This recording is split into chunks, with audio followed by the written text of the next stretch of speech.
Ar žinojote, kad nepageidaujamus garsus iš vaizdo įrašų galite pašalinti tiesiog galerijoje?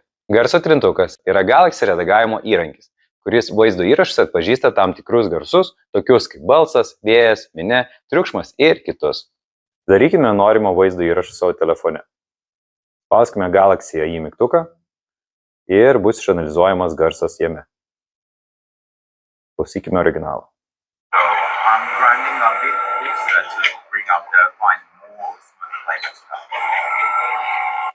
Kaip ir matote, tikrai daugybė triukšmo. Tam, kad jį pašalintume, mes galime pasirinkti triukšmo mygtuką, braukime juostelę į kairę pusę ir išklausykime, kaip visas šis garsas buvo pašalintas.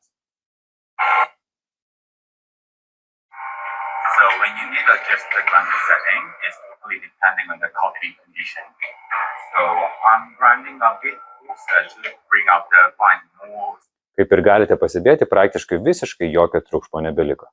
Ir visa tai buvo atlikta su Galaxy AI dirbtiniu intelektu. Tiesiog išsaugokime ir mėgaukimės pačiu video.